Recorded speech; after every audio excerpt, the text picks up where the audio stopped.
जागो जागो जागो। तो अभी आप लोग टीवी द्वारा यह देखेंगे कि कैसे बच्चों ने अपने व्हाट्सएप, मोबाइल, इंस्टाग्राम में समय को व्यतीत करते हुए अपने जीवन को भी बर्बाद कर रहे हैं। तो कैसे उसको हमें बचाना चाहिए। तो मैंने ही पाकिस्तान को कब्रिस्तान बना दिया है। सारे अस्पताल मेरे ही बदौलत मरीजों से भरे पड़े हैं। मैंने इंसान को हैवान बना दिया है। चारों ओर मेरा ही बोलबाला है।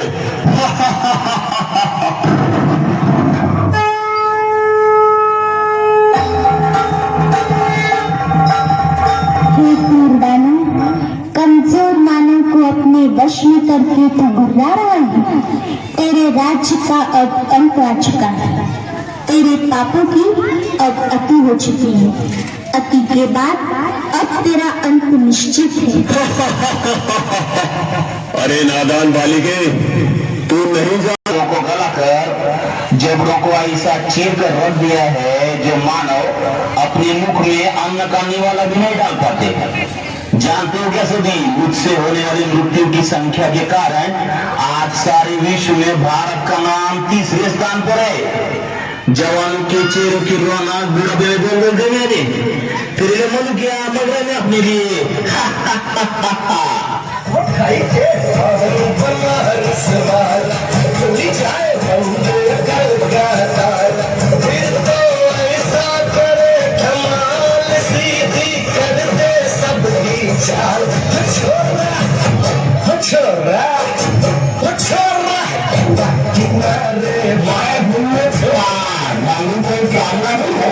मेरे पाँव अपनी जान दिखने में तो हरा ठोकने में हो जाता हूँ लाल।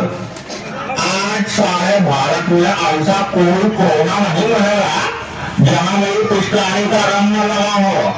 प्लेटफार्म हो या सड़क, ऑफिस हो या बड़े बड़े टावर, सभी मेरे रंग में रंगे हुए हैं। मेरी उपस्थिति के बिना मैं सर्वज्ञ हूँ। मुझे हृदय का वरदान प्राप्त है। चाह कर भी मुझसे कोई नहीं छूट सकता। हे दूत, ये तेरा भ्रम है। तू नहीं जानता सर्वशक्तिवान अतीत पावन हम सभी के प्रभु पिता, जिसे कोई अल्लाह तो कोई ईश्वर या गॉड नाम से पुकारते हैं, जो स्वयं इस धरती पर अवतरित होकर अविनाशी रुद्र ज्ञान यज्ञ की रचना कर चुके हैं, जिसमें साधारण नर नारी अपने आसुरी वृत्तियों की आहुति देकर राज्यों के अभ्यास द्वारा पुनः श्री लक्ष्मी और श्री नारायण के राज्य में चलने के योग्य बन रहे हैं। हे व्यसनराज, अब सावधान। ईश्वरीय शक्ति के आगे सूक्ष्म शक्ति है, ज्योति बिंदु स्वरूप है। आत्मा में मन, बुद्धि और संस्कार नामक 3 सूक्ष्म शक्तियां हैं। वो मन से विचार करती है, बुद्धि से निर्णय करती है और संस्कार वश कर्म करती है। शरीर में आत्मा का निवास स्थान ये भ्रुकुटी के मध्य है। जिस प्रकार ड्राइवर कार की सामने वाली सीट पर बैठकर कार चलाता है, उसी प्रकार आत्मा जन्म स्थान में विराजमान होकर इस शरीर को चलाती है। इसलिए इसी स्थान पर तिलक लगाने की प्रथा बनी है।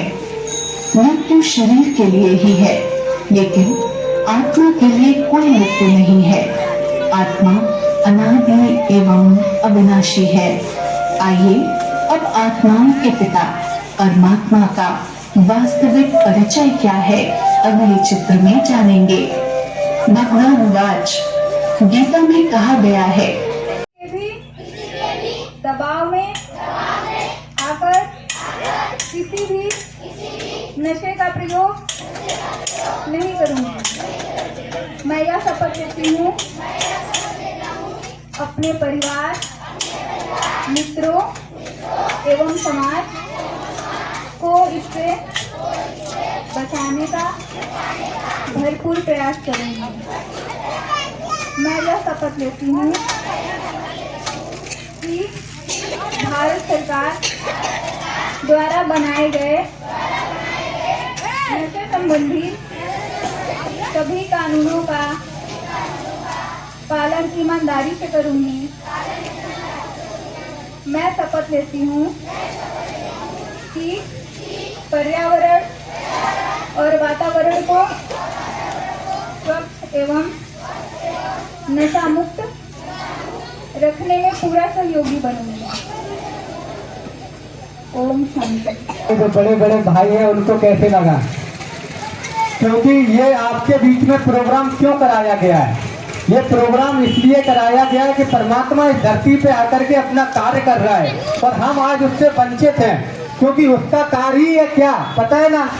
उसने क्या कहा है कि जब जब इस धरती पर धर्म की गिलानी होती है ना, पापाचार, अत्याचार, भ्रष्टाचार दिन पे दिन बढ़ता है, तब तक वो धरती पर स्वयं अवतरित होकर के इस रावण राज्य को परिवर्तन कर एक सत्य धर्म की, एक राम राज्य की स्थापना करने के लिए वो स्वयं आता है। तो आज समय हमारा अति की ओर जा रहा है, और अति में क्या है? अंत है कि नहीं है? आज दिन पे दिन प्राकृतिक आपदाएं, दिन पे दिन कहीं बाढ़, कहीं पे सुनामी, कहीं पे आग, भूकंप। अभी आपने देखा होगा इस बारिश के मौसम में पंजाब की क्या पोजीशन हुई है। तो ये प्रकृति हमको संकेत दे रही है कि अब भी जाग जाओ, क्योंकि हम बदलेंगे तो ये जग बदलेगा, और हम सुधरेंगे तो ये युग सुधरेगा। और